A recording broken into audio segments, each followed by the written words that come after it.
恭请大德圣听，为此法会及一切众生，请转妙法轮教导我们如何了生脱死，离苦得乐，速证无生。Will the Shankar with great virtue, out of compassion, for the sake of this assembly and all living beings, please turn the wonderful Dharma wheel to teach us how to live suffering and attain bliss and end birth and death, and quickly realize non-birth. Namo tassa bhagavato arahato samma sambuddhassa. Homage to the blessed, noble, and perfectly enlightened one. Namo sadanto suchetoye alahati sanmiao sanputo che. 无上甚深微妙法，百千万劫难遭遇。我今见闻得受持，愿解如来真实义。Supreme and wondrous Dharma, subtle and profound, rarely is encountered, even in a billion eons. But now we see and hear it and accept it reverently. May we truly understand the Buddha's actual meaning. Namo, quelling disasters, lengthening life, Medicine Master Buddha. Namo, quelling disasters, lengthening life, Medicine Master Buddha. Namo, quelling disasters, lengthening life, Medicine Master Buddha. Namo, quelling disasters, lengthening life, Medicine Master Buddha. Namo, quelling disasters, lengthening life, Medicine Master Buddha. Namo, quelling disasters, lengthening life, Medicine Master Buddha. Namo, quelling disasters, lengthening life, Medicine Master Buddha. Medicine Master does come one, Medicine Master does come one, Medicine Master does come one, Medicine Master does come one. Buddhas, Bodhisattvas, Venerable Master, and all good knowing advisors, Amitabha. Welcome back. This is lecture number 142 of our exploration of the Dharma using the Medicine Master Buddha Sutra. While I'm getting the slides ready, does anyone have any questions? If you do, you can unmute your microphone or type into the chat box. Today, I thought I would start with this short section from a book called Mahabodha Vamsa. It means the Great Chronicle of Buddhas. It's a very thick book, I think almost maybe 2,000 or more pages, compiled quite recently. I'm not sure how many years ago, maybe 30, 40 years ago.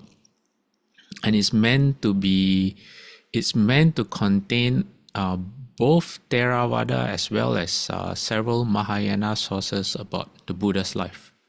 And that includes the 10 grounds or the 10 stages of a Bodhisattva, the 10 perfections or the 10 paramitas or paramis, And so part of that, and it also has everything to do with the Buddha's life, Shakyamuni Buddha, his past lives, and then not just him, but some of I think the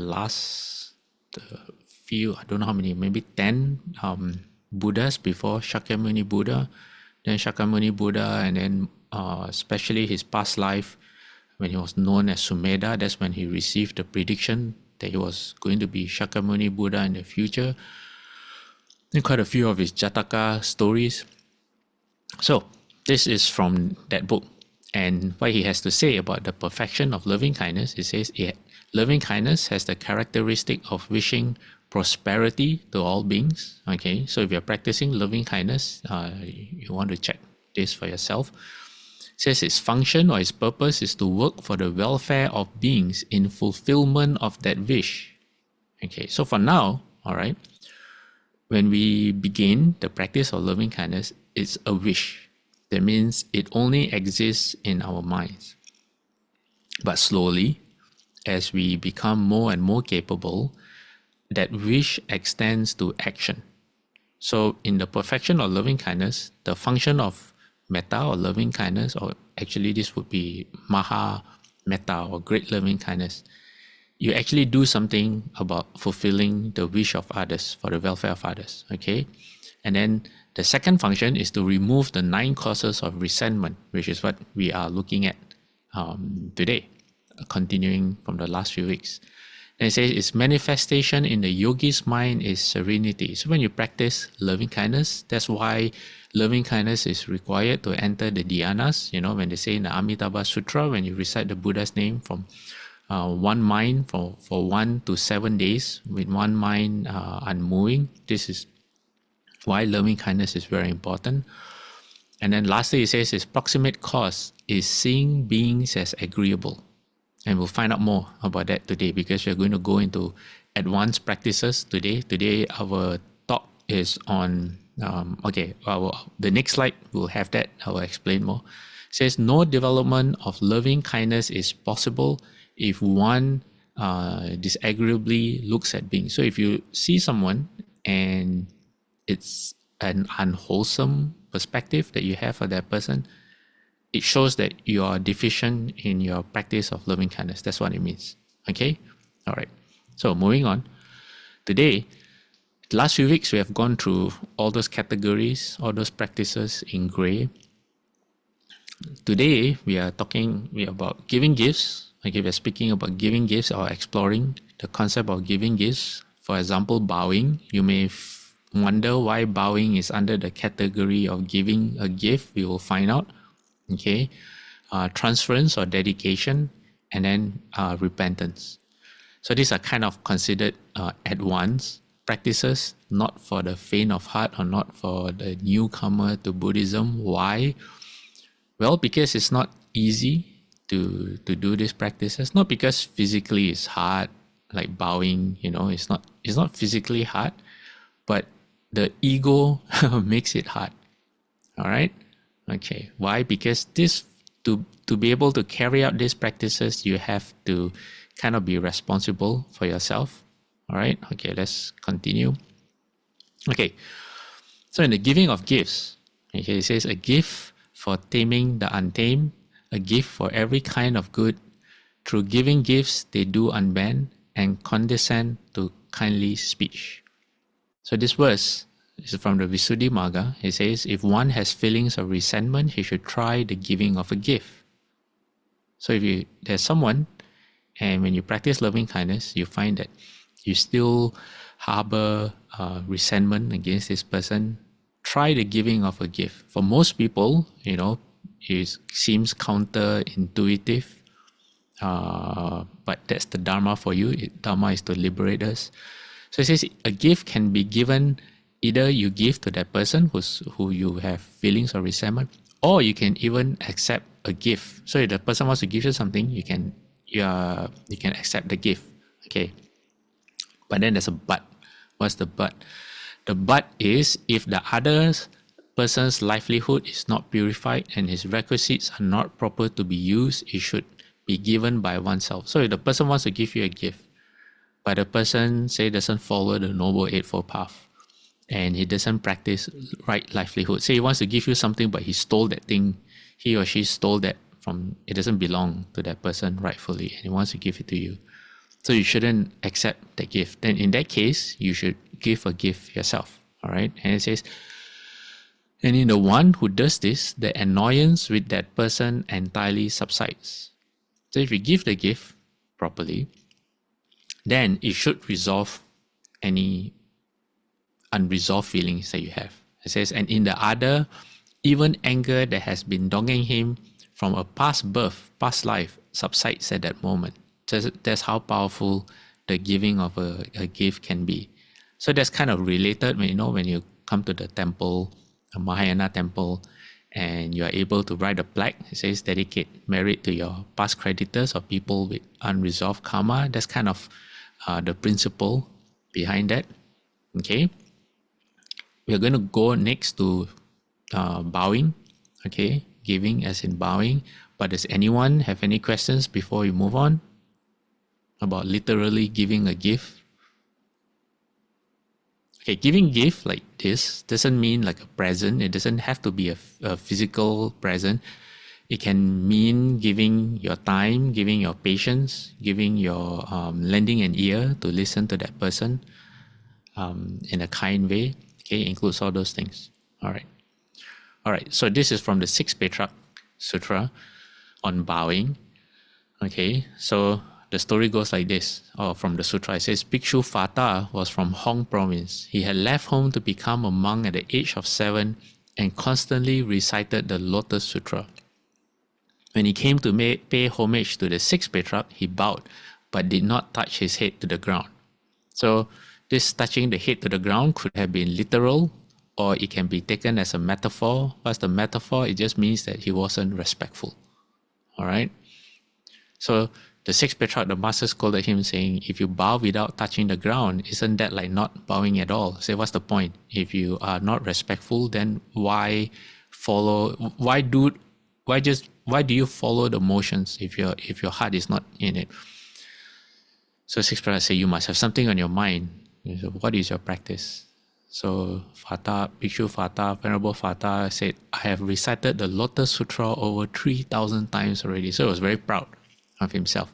It's a big deal, right? If you kind of leave home at 7 years old and you constantly recite the Lotus Sutra, most people would take pride in that. Yeah. So the sixth Petra said, it doesn't matter if you recited it 10,000 times. It says, if you understood the sutra's meaning, you would not be so overbearing and might be a fellow cultivator with me. You have applied effort in vain, yet don't even understand how wrong you are. So that means, even though he left home at 7 years old, and he recited the Lotus Sutra more than 3,000 times, the sixth Petra is telling him, if you don't understand what you're doing, you're just wasting your time. Even if you recite it 10,000 times. So the sixth Petra gave him a verse. It says, the point of bowing is to lower the banner of pride, is to subdue the ego. Says, so why don't you touch your head to the ground? When your ego is in the way, offenses will arise. But when you forget your achievement, then blessings are supreme. Okay?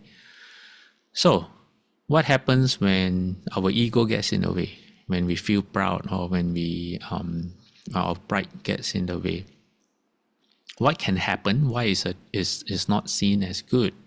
Is that we can start to see people in a negative light. We compare ourselves to others, or we compare them to ourselves, and then we think we're better, and we think people are inferior, or they're stupid, or they don't know how to do something, But in fact, when we get upset, we always blame people. And that becomes very easy to do when we think that we are better than them. But the problem is actually not with our surroundings or not with people, but what we think of them. It is our perception of people that creates all this issue. And if you dwell into Buddhist psychology, such as the Abhidharma or Yogacara in Mahayana, then this will become very obvious. So this is the drawback of the 5 skandhas, when we mistake the 5 skandhas for the true self and then we cling to them and they transform into the 5 clinging skandhas. They distort our reality. When we see people, we see through our 5 skandhas and then we overlay our projections onto them.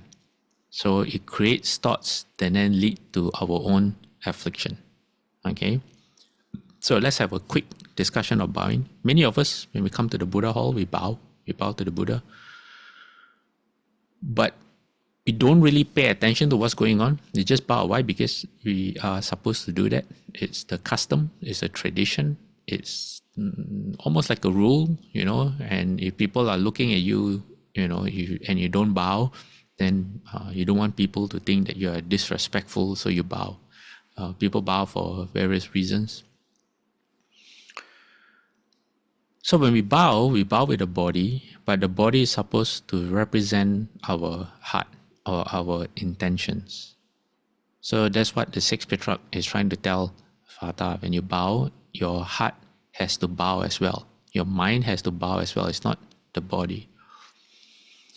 So usually when we bow to the Buddha, we just bow. Okay? But the one way to understand bowing is not an act of worship. For example, like if you worship a god, because if you don't worship the god, then you don't get into heaven, or you don't obtain benefits, or your luck will be bad, or you get punished. In Buddhism, the Buddha, in the beginning, after the Buddha entered Nirvana, there were no images of the Buddha for people to bow to. Why? Because people understood what the Buddha represented. The Buddha was represented by the Bodhi tree. What else there were iconography to represent the Buddha. Then later people started to forget, and then so during the Dharma image age, which was after the proper Dharma age, people started to have images of the Buddha and it's bowed to them. And the whole point of bowing to the Buddha is that the Buddha represents your potential. The Buddha is there to remind you that, hey, you too are the same as the Buddha, or in terms of potential, you can be like the Buddha. So when you bow to the Buddha, you're not bowing to a god, okay? You are bowing to your own potential. You are bowing to your own Buddha nature that you want to realize, if that's what you want. And I hope as Buddhists, that's what most Buddhists want. So when you do that, that transforms the very act of bowing. You're actually respecting your own potential. Okay, of course, there's respect and reverence to the Buddha, and when you bow, those elements are included. But I'm talking about a deeper level of the meaning of bowing. Okay, so the external Buddha is to show you that inside you there is also a Buddha that you have to uncover, and the Dharma and the external Buddha is to show you how to get there. So when you bow, that's what you're bowing to. Okay. So when you figure this out, okay, or even if you haven't, and then you apply the same to a person you have resentment towards, a person that you dislike, you realize that bowing like that is a very, very powerful method to get over your own thoughts of superiority, of right and wrong, of how you see that person. But it's a practice that there's no point in me talking about it. When you come to the right time in your practice and you feel frustrated because you don't want someone to hinder your practice, then you try the practice of bowing. In reality, it's very difficult to bow in front of a person. Okay, it might become counterproductive because people are just not used to it. So this practice of bowing is more an internal practice that you do when you're by yourself in front of the Buddha image, and you bow, but in your heart you're bowing to that person, and then you have to figure it out yourself. Okay, but if you do it right, the effects should be very profound. Yeah, it might work for a short while okay, and then because your karmic thoughts are very strong, your habits are strong, and the old thoughts keep on coming back, and you might have to repeat the act of bowing. But if you do it right, with your heart in the right place, you should find that it's a very profound practice. And so it has to be done to be understood, not to be talked about. All right. Shufu used to bow when he was young. He would bow to a lot of people until he was bowing up to 2 hours a day in the morning, and he realized that he didn't have enough time to bow to everyone. Then he started categorizing people, and he summarized them into how many bows? I don't remember, 6 or 8, 10, 20 bows. Does anyone know? Yeah. So that's what Shufu was doing. Yeah.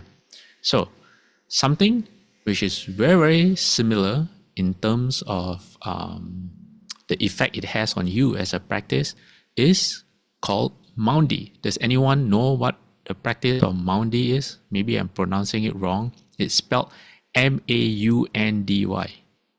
Anyone know what that is? What kind of Buddhist are you if you don't know what the practice of Maundi is? Does anyone know Maundi? Okay, that was a trick question because Maundi is not a Buddhist practice. So I'm sorry, I'm not trying to trick you all, but it was a trick question. Have you all seen photos of the Pope washing other people's feet? That's known as Maundi, or the washing of feet. It's practiced by not just the Catholics, but by different sects in Christianity. But the most famous is, of course, when the Pope does it. Then the photographs get published in newspapers and all that. So the feet is considered the lowest part of a human.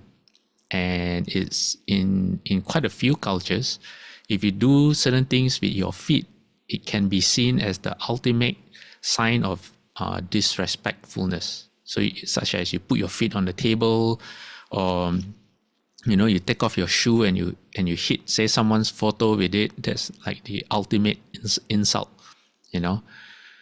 So when you wash someone's feet, or in the Christianity practice of Maundi, is seen as a sign of humility. So it's what Jesus did. It started, I think it was part of certain cultures. If you were the host, and if you were a very good host, when you receive guests in your house, you would actually wash their feet.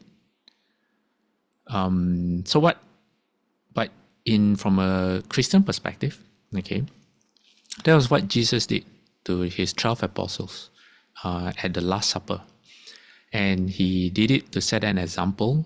He said, if your Lord and teacher, meaning Jesus, could do it, then what more his followers? So what he's saying is, I'm setting the example for you, that if I can do this, then you should be able to do it for one another. And he said, no servant is greater than his master. Sounds very, something like a bodhisattva would say. So when you understand this, okay, if you're trying to understand the concept of bowing, and you imagine this concept of washing someone's feet, all right, then you have an idea of what it means to be a bodhisattva. Bodhisattvas don't act high and mighty. If you go to a Chinese monastery, you'll find that the manager of the monastery or the abbot, he walks behind everyone. During circumambulation, he walks behind everyone. Why? Because a bodhisattva only becomes a Buddha through helping everyone else become a Buddha. So you support everyone in their practice. And that becomes your foundation of how you become, of your path as a bodhisattva, and how you become a Buddha. So it doesn't come from acting like you're better than everyone else, or you look down on people. No, it's a total opposite. It's a practice of humility. All right. So bowing and trying to help you understand the practice of Maundi, it not only does it transform yourself, but imagine if you are the recipient. If someone were to bow to you, or if someone were to wash your feet, how would that make you feel? Right? Okay. All right. So Now let's move on to the next, which is going to be dedication of merit. Okay, but before we do that, does anyone have anything they want to bring up? Has anyone had any experience? Yes, Kim Sing. 法师, what Yes. about when we meet those Japanese people? Are they Buddhists when they bow to us? Sometimes we encounter this type of thing. When Oh, you any mean Japanese people. yeah, they do the half bow, right? Yes. Yeah. If you So look at what? Japanese, sorry to interrupt. Can you finish what you wanted to say? That's all. Master. Oh, okay. Yeah, so if you look at certain cultures like the Japanese culture, where the bowing is done and they do it very well. They you believe them when they bow to you. And then like in Thai culture as well, they greet you with their palms together. If a story comes to mind, okay, when I read an article where people were at the airport and something happened with Japan Airlines. And what happened was all the staff and at the counter, the boarding gate, something like that, they all line up, they apologize, and then they bow to the passengers. They did that half bow.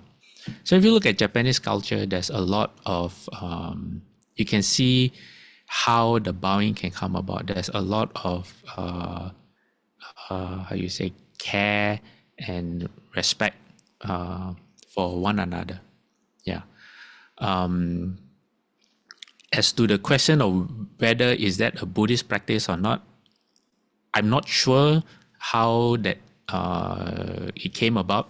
I'm not sure if it's culture or it's spiritual in its roots. I have no idea. I think in Thailand it comes from their Buddhist background, but then again, I don't know. That's just a guess.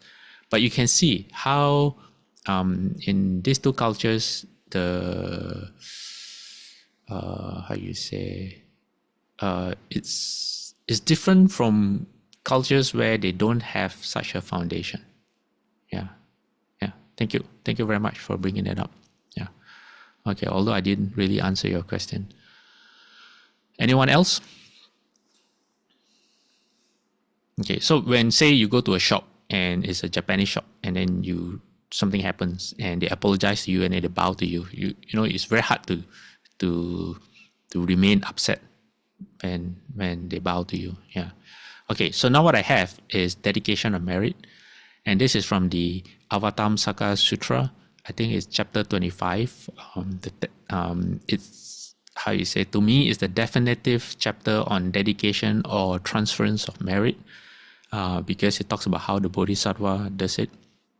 So I'm just going to read. It says, "Sons of the Buddha, when this Bodhisattva Mahasattva means a great Bodhisattva. If you don't have the Mahasattva and it's just a small Bodhisattva, it means us. Bodhisattva wannabes. Yeah, but when it has Mahasattva, it's like someone like Guanyin or Earth Store Bodhisattva. Yeah, a real that means a real Bodhisattva. Okay, so it says, when this Bodhisattva Mahasattva practices Dana Paramita, Dana means generosity or giving, purifies Sila Paramita, Sila means precepts or virtue, cultivates Kasanti Paramita, meaning patience, arouses Virya Paramita, that means vigor, enters Dhyana Paramita, that means concentration, and abides in Prajna Paramita, meaning wisdom. Great kindness, great compassion, great sympathetic joy, and great equanimity, cultivating countless roots of goodness such as this, he reflects in this way. Okay, so great kindness, great compassion, great sympathetic joy, and great equanimity are known as the Brahma Viharas. And that's the topic that we are not right now. And we are at the section of the first one, which is loving kindness. So what does a Bodhisattva do when he's practicing the perfection of the 6 paramitas?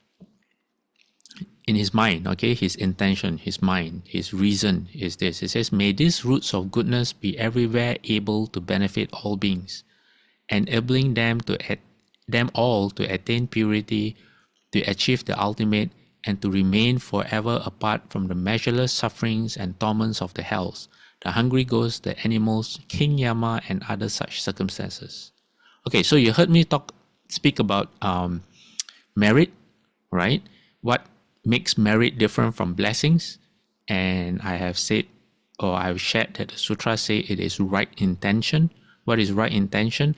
Right intention is renunciation. It means less desires or attachment, loving kindness, which is what we are studying right now, and compassion. All right. So these are behind the motives of the Bodhisattva as the Bodhisattva practices. As the Maha Bodhisattva practices, as they gain their wisdom, as they practice generosity, as they hold the precepts, as they practice meditation, as they uncover their wisdom. Why do they do it? Not because they want to be great, not because they want to feel superior, but for these reasons. They want to benefit all beings. That's their dedication of merit. Okay? It's for us. They do it because of us. Just like how, say, a parent works hard for their children, same, exactly the same. Okay? All right. It says, when the Bodhisattva Mahasattva plants roots of goodness, he dedicates his own roots of goodness in these ways. May I become a shelter for all beings to enable them to avoid all kinds of suffering circumstances. May I become a protector of all beings to enable them all to become liberated from all afflictions. May I become a refuge for all beings to enable them all to leave behind all fears. May I become a path for all beings to enable them to reach all knowledge. This is how, for example, if you heard me explain the 5 precepts, you maintain the 5 precepts from the perspective of the people that you care about. You always want them to be surrounded by people as they go through life, their work and life. You always want them to be surrounded by people who will never harm them, who will never lie to them, who will never cheat them, the steal things from them, those 5 precept things. You see that here. Okay, the Bodhisattva is able to do it, but for all living beings. Okay, all right. Then he says, may I become a source of peace for all beings to enable them to find a place of ultimate peace and security. May I become a light for all beings to enable them to acquire the light of wisdom and extinguish the darkness of delusion. The only way you can do that is to master the Dharma, so you know what to say, when to say, and how to say. And it says, may I become a torch for all beings to dispel all their darkness of their ignorance. May I become a lamp for all beings to enable them to dwell in the station of ultimate purity. May I become a guide for all beings to lead them to enter the true Dharma. May I become a great guide for all beings to provide them with unimpeded great wisdom. So that's the reason behind why the Bodhisattvas practice the paramitas to perfection. Why to perfection? So that whenever they meet you, there's no gap in their knowledge, so that when they meet you, they make sure they have all the right skills to be able to help you or to help save any living being. Okay. So the sutra continues. It says, sons of the Buddha, the Bodhisattva Mahasattva dedicates all his roots of goodness in these ways. So that's how he transfers merit, and thereby equally benefits all beings, ultimately enabling them to attain all knowledge. Sons of the Buddha, the Bodhisattva Mahasattva guards and performs dedications for those who are not his own relatives or friends in a way that is the same as and no different from the manner in which he does this for his own relatives and friends. Not his relatives. So whether relative or not makes no difference to the Bodhisattva. Everyone is his relative and his friend. Why does he do that? Okay, next slide. This is because the Bodhisattva Mahasattva has penetrated the same nature of all dharmas, by which he does not raise so much as a single thought conceiving of any beings as not his own relative or friend.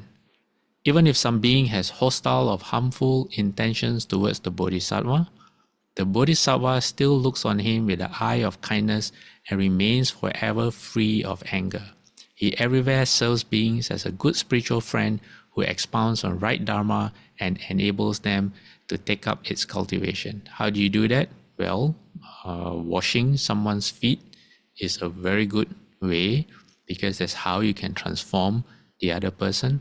But to be able to do that, you have to transform yourself first. So that's why the Bodhisattva transforms himself or herself through perfecting the paramitas. Then when you do that, you can go and help transform other beings. Okay. So just as the great ocean cannot be ruined by any of the many kinds of poisons, so too it is with the Bodhisattva. For even the many kinds of torments inflicted on him by evil beings, such as those who are foolish, devoid of wisdom, ungrateful, full of deep-seated poisonous hatred, arrogant and self-important, mentally blind and unable to recognize good dharmas, none of them are able to disturb him at all. Okay, why is this passage very important? Because this passage describes the very people that are the source of our afflictions. Whenever there's someone who makes us upset, angry or in fear or whatever it is, hatred and all that, is because we categorize them as either foolish or stupid or ungrateful, any one of this. Okay, so the Bodhisattva does not let anyone disturb his own potential for goodness. All right. So transference of merit is not like you transfer money from one bank account to the other. Okay, it's more the reason you do something. So dedication is actually a more appropriate word. And when you get to a certain stage in your cultivation, in the beginning, when we do dedication or merit, it's like when we practice loving kindness. It's a wish. We wish for beings to be happy. So when we do something wholesome, when we dedicate the merit, we wish that the same benefit goes to living beings. But we may not have the ability, the wisdom, the skills to do that yet. Whereas a bodhisattva can actually translate that into actual action. Okay, that's why dedication is a better word than transference. Secondly, it is merit that is transferred or dedicated, not blessings. So that should give you a clue. Why? Because blessings can be like material wealth, for example, but merit comes from right intention. So merit is kind of intangible. Is the heart and the mind. Okay, so since I brought up the concept of maundi or feet washing from Christianity, one way to understand dedication or merit, okay, this is not like one-to-one, not similar, but if you can understand this, it helps you, is the concept of grace. Okay, I'm not sure if people are familiar with the concept of grace. Grace is known as the basis of the Christian faith. Why? Because Christians believe that they are saved by faith through grace. So because of their reverence of God, God gives them grace. And the way they define God's grace is undeserved favor. You don't do anything to deserve favor, but it's granted to you, it's given to you anyway. So they say grace cannot be earned. It is something that that is only freely given. So what does that mean, like from our perspective? Well, when say someone does something wrong, and everyone in the world would react with either criticism or revenge or punishment, but instead you show forgiveness and kindness, and you wish that for the other person's welfare and happiness, so that the person can change for the better. That's what grace is. Okay, so just like washing of feet, just like bowing to people, being able to show grace requires a transformation in yourself. And then when you do it well, if you do it properly, then your dedication or merit will have an effect on the people that you dedicate the merit to. Okay, so that's how dedication or merit works. Okay, you all get that? If not, just continue thinking about it and doing it until you finally understand. All right. Okay, we have a question. Can we also talk about anger and what to do when someone is angry all the time and has anger towards everything and everyone? Okay, well, that person has to practice. But for that to happen, okay, that person has to know that they have a problem.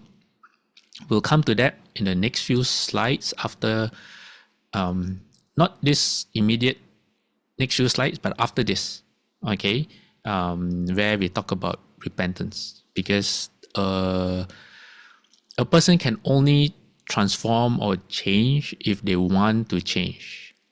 As for everyone else, say if you know someone who has a lot of anger, what can you do? A bodhisattva would never do anything to make that person more upset. So don't add fuel to another person's fire. Why? Because you hinder, how you say, you are holding them back from becoming a Buddha. So if someone is upset and you get upset with them and they get more upset because you're upset with them, or you scold them or whatever it is, then you are just holding them back from the point where they can become a Buddha. So you don't want to do that. At the same time, you're also holding yourself back. Yeah. So try not to add fuel to anger. Okay? All right. Now, sometimes people wonder about when they dedicate merit or transfer merit, do they get less merit? Does that mean that my merit is less? Well, like I said before, merit is not blessings. Okay? So merit is intangible. But I actually have a story, not a story, actual encounter. This is about Venerable Anuruddha. Who is Venerable Anuruddha? He is known as the Buddha's disciple that was foremost in his spiritual eye. Is that the right way to say it? Yeah. He was the one when the Buddha was teaching, he was nodding off, and then the Buddha scolded him. He said, sleep, sleep, sleep, and for like 1,000 years you will sleep, something like that. He was very upset. Then he said, okay, I won't sleep. So he meditated. And I think he meditated for 7 days without sleeping, and then he went blind. Then the Buddha taught him a Dharma door, and he opened his spiritual eye, and it is said that when that happened, he could see, not just see like normal people, but he could see the entire world as clear as you would hold a rose apple in your hand, something like that. Yeah. Okay, so that's Venerable Anuruddha. But in a past life, okay, so it's a bit long. And maybe I could have shortened it, but I'm just going to share the whole thing. So sometimes details help you remember the principle. So he was born in a poor family in Varanasi. His name was Annabara, and he lived depending upon a wealthy merchant named Sumana. In other words, he was kind of like a servant to a wealthy merchant. So this merchant, being wealthy, was always giving alms to beggars, to travelers, to those who needed help. So one day, there was a Pracheka Buddha, or in this spelling here, a Pacheka Buddha in the Pali spelling, whose name was Uparita. So he said that Pacheka Buddha, like a sage, is always compassionate. So he rose up from his meditation, and then he surveyed the world and said, who can I help today? You know. So he says Pracheka Buddhas are very kind by nature to the poor. So the Pracheka Buddha surveyed the world, and he surveyed Annabara, and he said, okay, I'm going to help this person named Annabara today. So what did he do? He took his bowl and his rope, and then he knew where Annabara was going to appear. So he went to that spot. So Annabara saw him, and the first thing he paid respects to the Pracheka Buddha, and he asked if he could offer food. So the Pracheka Buddha said yes. So Annabara asked him to wait. Then he went home, because why? He was poor, and he wasn't sure if they had food at all in the house. So he went home and he asked his wife if she had prepared any food. So the wife said yes. So he went to the Practical Buddha happily, and he took his bowl and said, okay, follow me. He invited him home. So when he reached home, he told his wife, he said, so this Anabara obviously knew a bit about the Dharma, about cause and effect. Saha, you want to say something? No? Sorry, Okay. Dharma Master, that was a mistake. Sorry about that. Oh, okay. All right. If anyone wants to say anything, just unmute your microphone and you can just ask. Don't be shy. Okay, so he went home and he knew about the Dharma, he knew about cause and effect, because he told his wife, he said, we are poor and always yearning for food, means they don't have enough to eat most of the time. And he says, because we neglected to perform meritorious giving in the past, meaning in past lives. He says, even though we have the desire to give, they have nothing to give. And we have something, and when they have something to give, they have no recipient for it. But today, he said he encountered the Practical Buddha, and so what he wants to do is to put his portion of his food in the bowl. So he's not going to eat for the day, and he's going to make an offering to the Practical Buddha instead. So his wife, being intelligent, while also understands the Dharma, followed after her husband's example. So she also put her portion of the food into the Practical Buddha's bowl. And then they spread out some cloth as a seat for the Practical Buddha, and they made a wish. They said, Venerable Sir, may we be liberated from such troublesome living. Okay. So the Practical Buddha accepted the food, said, oh, you donor of great merit, may your desire be realized. And then after he had finished the food, he said, may all your desires and longings be realized, just as the bright round moon of the waxing fortnight is full, which is incidentally today is the 15th. So the moon, is today's moon full, right? 1st and 15th, the moon is full. I'm not sure, but on a full moon, okay? Even so, may all your right plans be successful. So that's what the Practical Buddha replied. Then at that moment, okay, there was a guardian goddess of the ceremonial umbrella belonging to Sumana, the merchant, who is the boss of what's this poor man. What does guardian goddess of the ceremonial umbrella mean? I have no idea. I can't explain that to you. That's what the text say, and then the text never explain. Okay, so we just take it for what it is. It's a spirit. Okay, it's a goddess, a spirit. She was very happy, and she repeated 3 times. She said, oh, an excellent gift has been well set up for the Practical Buddha Oparita.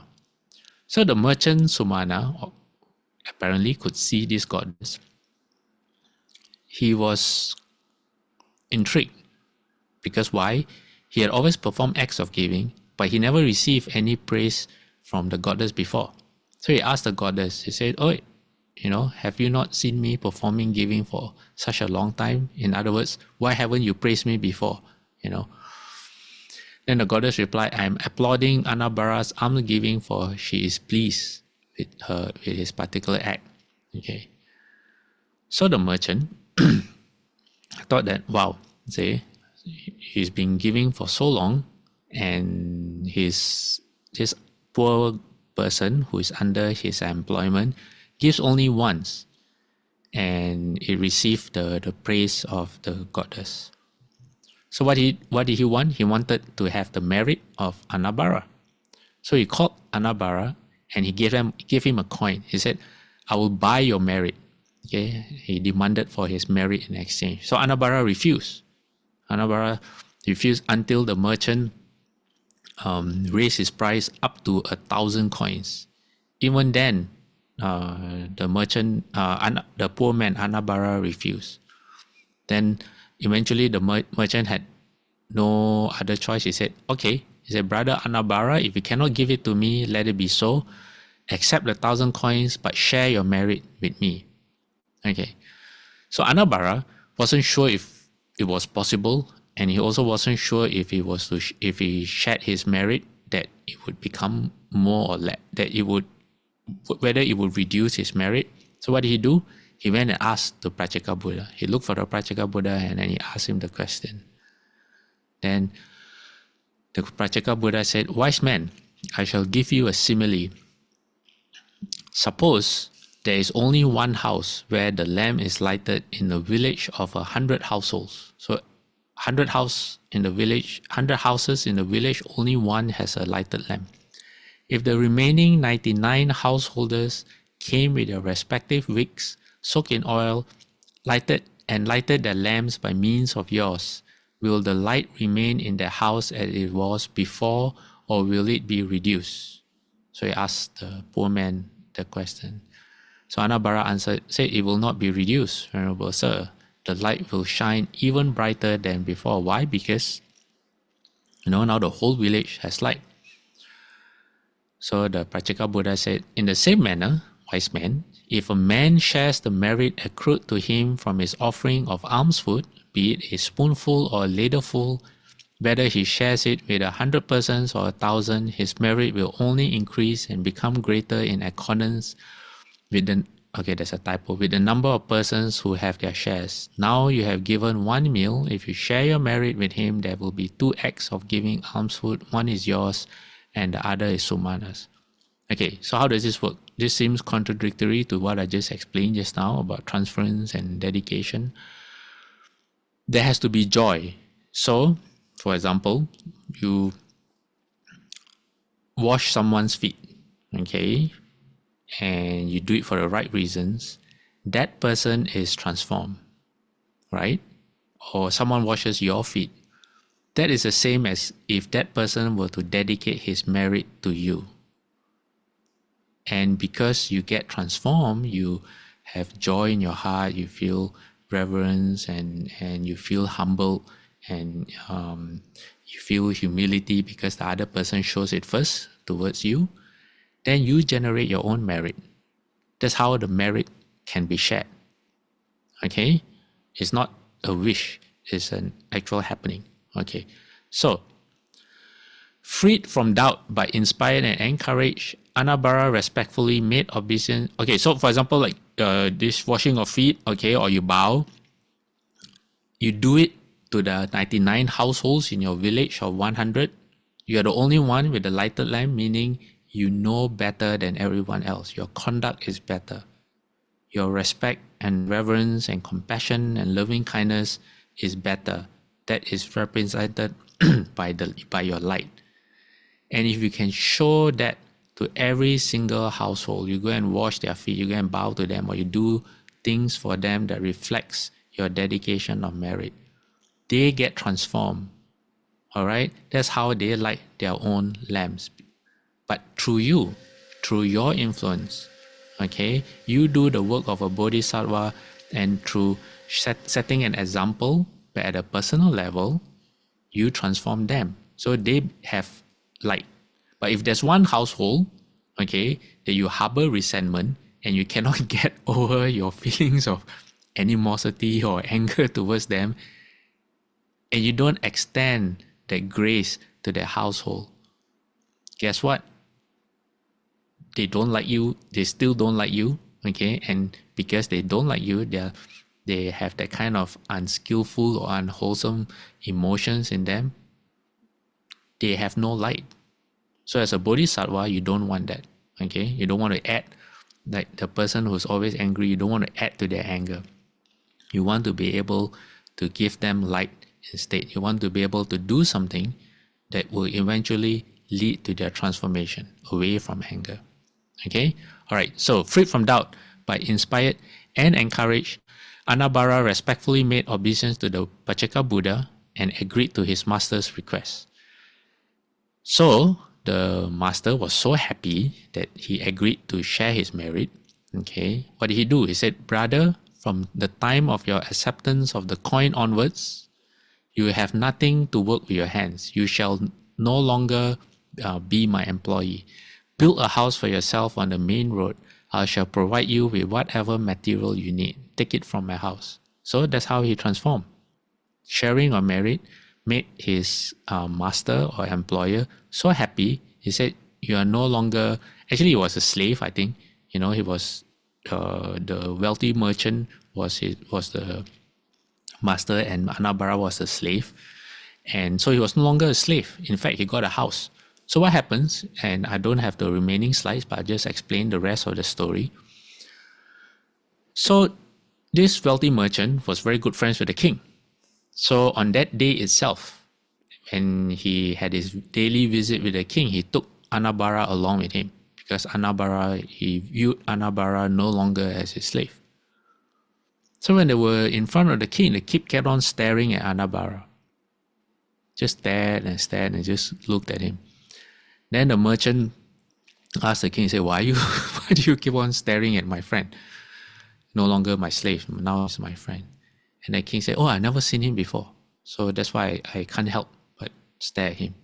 Then the merchant said, oh, you know what happened today? Then he explained what happened. He said, Anabara gave the giving to the Prachaka Buddha, and then how he offered 1,000 coins to Anabara, but he still refused. But eventually he shared the merit with him. So the king was very moved by this story. So the king on the spot said, oh, okay, in that case, I too shall give 1,000 coins to Anabara. See how the king's lamp is lighted now? Why? Because he was influenced by all the goodness that was happening. Okay, so the story says a while later, the king, I think his lamp grew brighter. He decided to build a house for Anabara. So he asked his workers, he gave a plot of land, he asked his workers to prepare the land. So as they were digging the land, they found jars filled with gold. And he says the jars were lined up neck to neck. That means they were crammed under the ground, all filled with gold. And when they tried to remove the jars just sank deeper into the earth. So they went back to tell the king about what happened. Okay, so Saha has a question. Did he know that he was a Prachaka Buddha when making offerings? Yes. Apparently, the poor man, Anabara, knew that he was a Prachaka Buddha because he told his wife. He said,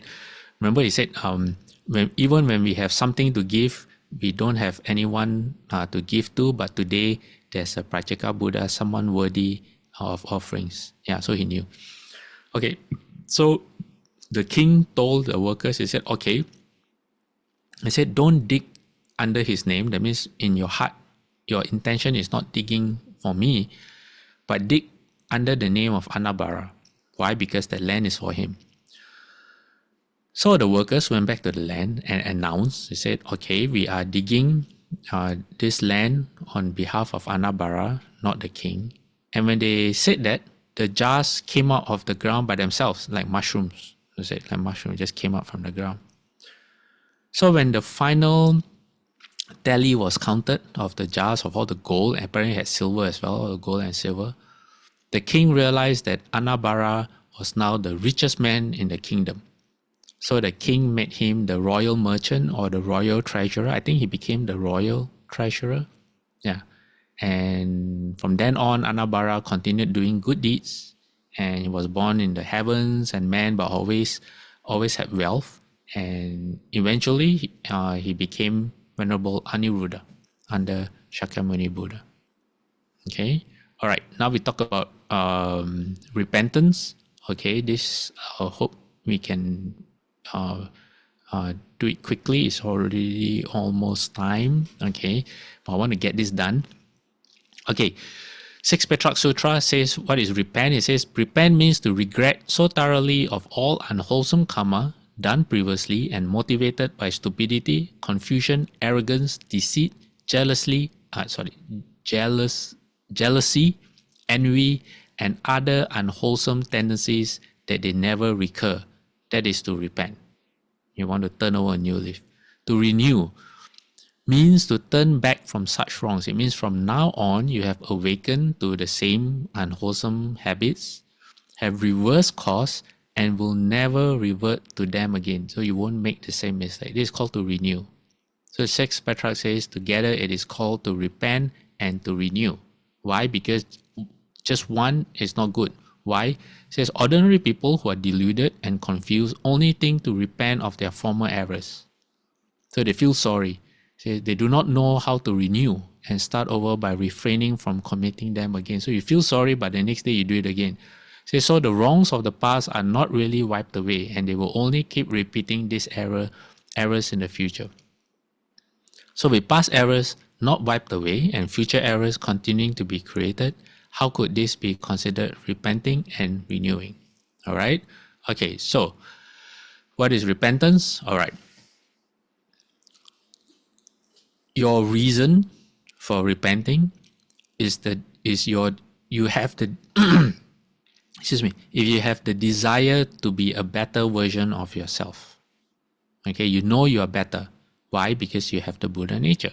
You know you can be more like the Buddha than and less like the what is not the Buddha, for example. So you want to better yourself. You want to uncover your potential.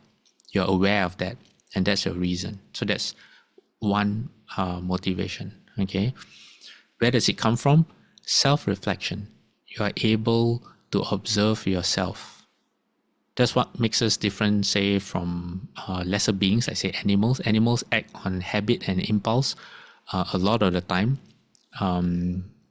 whereas we possess the ability to reflect and to analyze ourselves. Okay, so when we recognize a personal fault or a shortcoming, such as anything unskillful to do with our thoughts, actions, or speech, we are aware. We become aware of it, and when we become aware of it, the next step is to see how it does harm to ourselves or to people around us. So to Saha's question about anger, when someone is angry all the time, I'm not saying this is the only way, but these are kind of the maturity one has to have in oneself in order to transform. What next? You have to take responsibility for yourself. Why? Because you have to understand that our afflictions come from within us, not from outside. Like I said before, normally when we get upset, we blame people. Oh, that person did something stupid. How can they do this? How can they do that? Oh, no. Our anger is up to us. Our mind is our responsibility. Just because if not, then how? If not, then you are saying that you're controlled by other people. You have no control over ourselves, but just not taking responsibility for yourself. So that's one of the drawbacks of clinging to the 5 skandhas. It gives, it lets us create views and judgment of the people around us.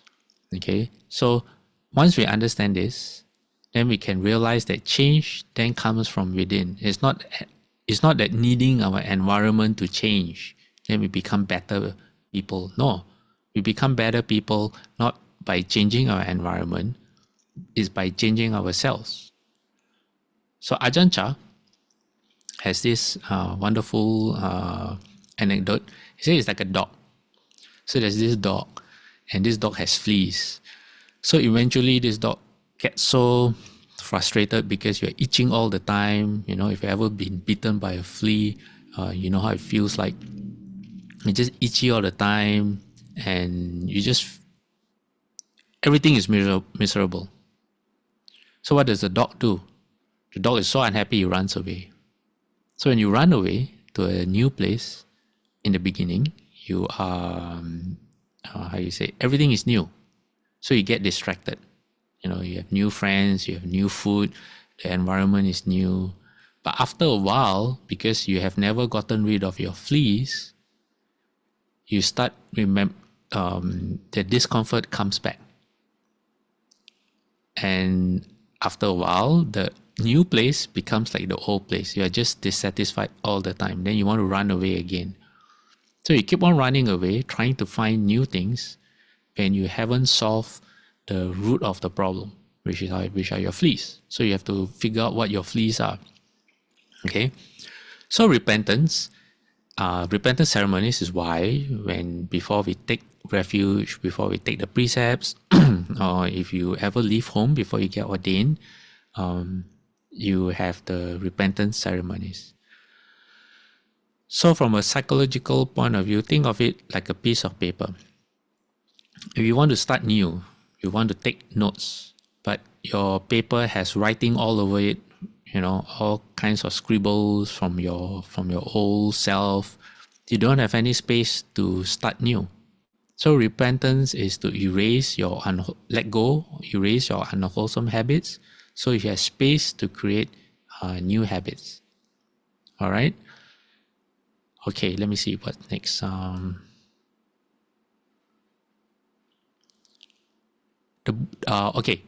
The sixth Petrarch actually calls this incense. It says when you offer incense, right, to the sixth Petrarch, the meaning of incense, or one of his meanings, he has a few meanings for incense. He calls this the incense of morality. Why? Because through repentance and through taking responsibility for yourself, as you transform yourself, he says that you will find your mind blameless, free from evil, free from envy, and free from jealousy, without greed and anger, thieving, or harm. Then he calls this the incense of morality. So when you come to the temple, okay, on the monastery, and you see people offering incense, you don't need to offer incense. Why? Because you have real incense to offer, your incense of morality. You just put your palms together and you actually offer that. And by now, okay, you know that when you're offering it to the Buddha, you're actually dedicating it to your own Buddha nature, which means that when you practice repentance or when you transform yourself, you are dedicating it to your future Buddhahood. Okay? Then you're one step closer to what the Buddha is trying to explain to all of us. Okay, we are time. Anyone has any questions, anything to share?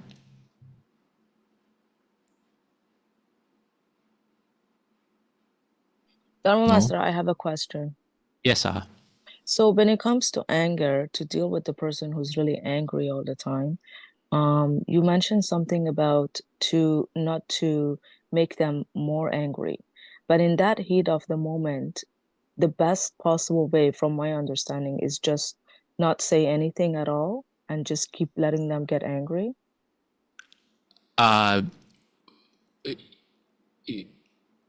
It depends on the circumstances.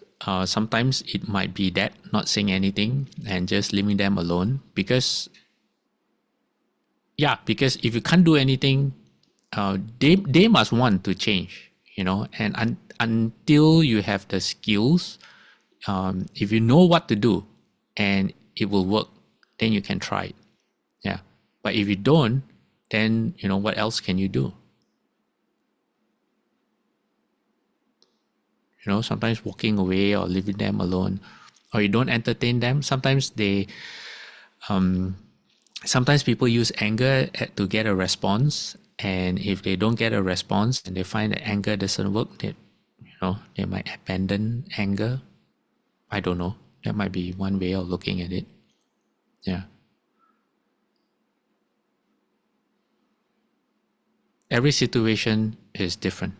Yeah. What might work for one person might not work for another person. So it's very difficult to say. But at the very least, try not to add to the other person's anger. Yeah. I also have another question. Yes. The second question is, when you said the story about when they were offering to Pratyeka Buddha, I understand at that time people's merit were a lot better than what it is now. How do we recognize a Pratyeka Buddha? Because human eye is very limited. It's not because I'm asking you to become greedy. I mean, I understand that you have to give, no matter class or race or anything like that. But how do we recognize a Pratyeka Buddha?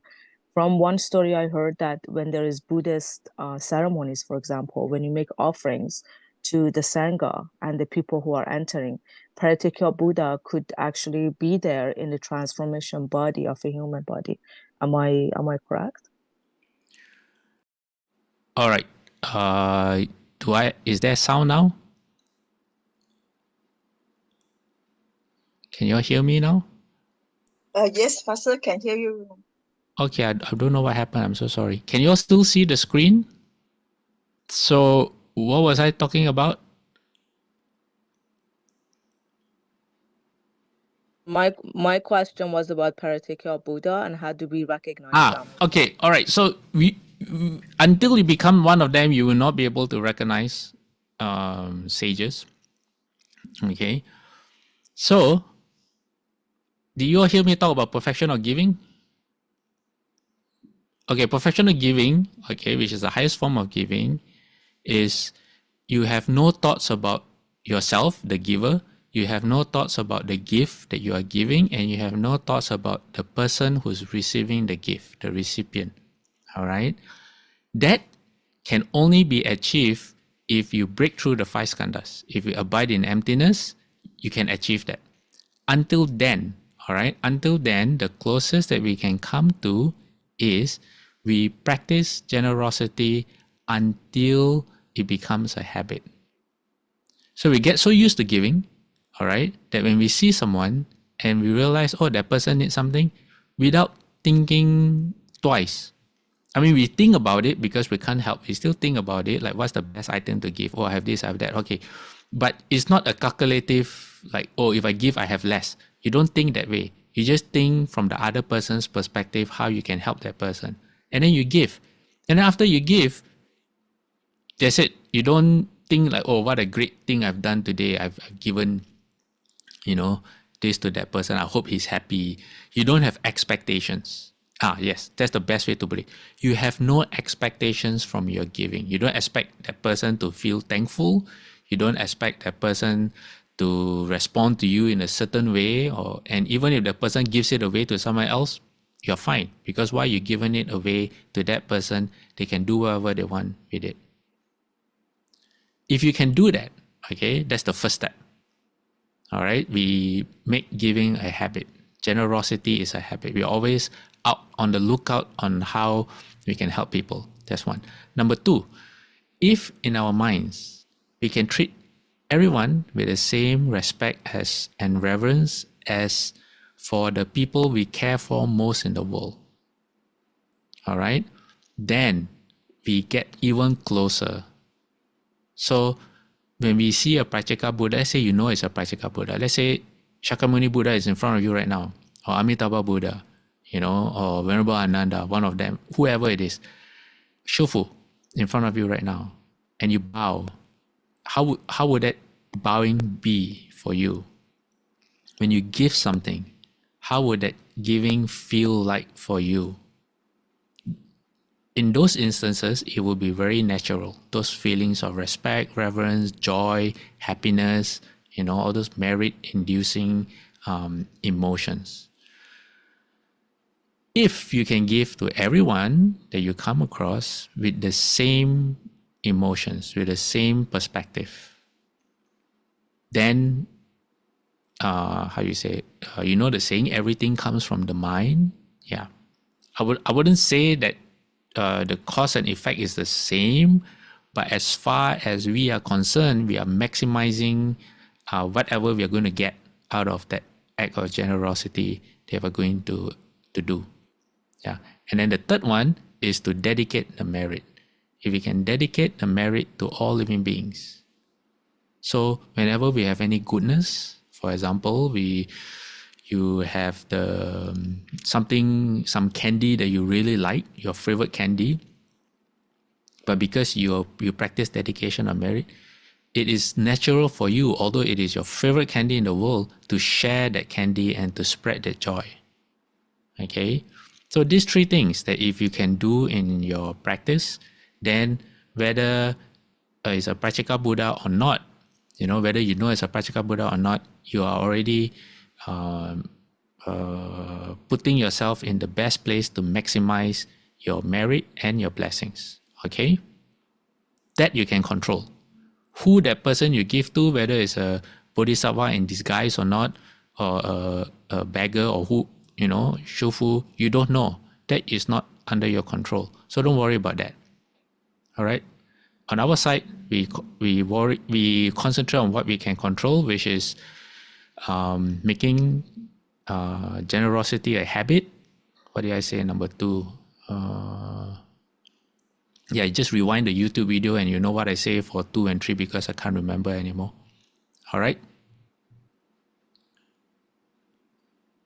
Okay. All right. Good question, Saha.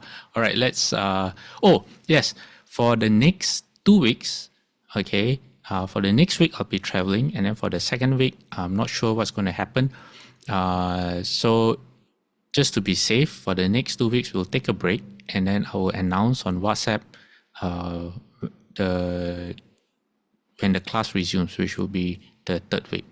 Okay, so we won't have a class next week and the following week. All right. Okay.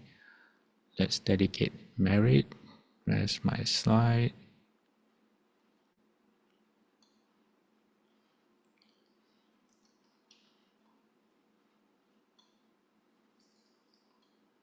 Okay, everyone ready? May every living being, our minds as one and radiant with light, share the fruits of peace with hearts of goodness, luminous and bright. If people hear and see, our hands and hearts can find in giving unity. May our minds awake to great compassion, wisdom, and to joy. May kindness find reward. May all who sorrow leave their grief and pain. May this boundless light dispel the darkness of our endless night. Because our hearts are one, this world all pain turns into paradise. May all become compassionate and wise. May all become compassionate and wise. Okay, let's do 3 bows to the Buddha. Give me a moment to my. Okay. Second bow. Third bow. Half bow. Bowing respect to the Realm Master. Second bow. Third bow. Half bow. Okay, everyone, we'll see you in 2 weeks' time. Okay, Amitabha.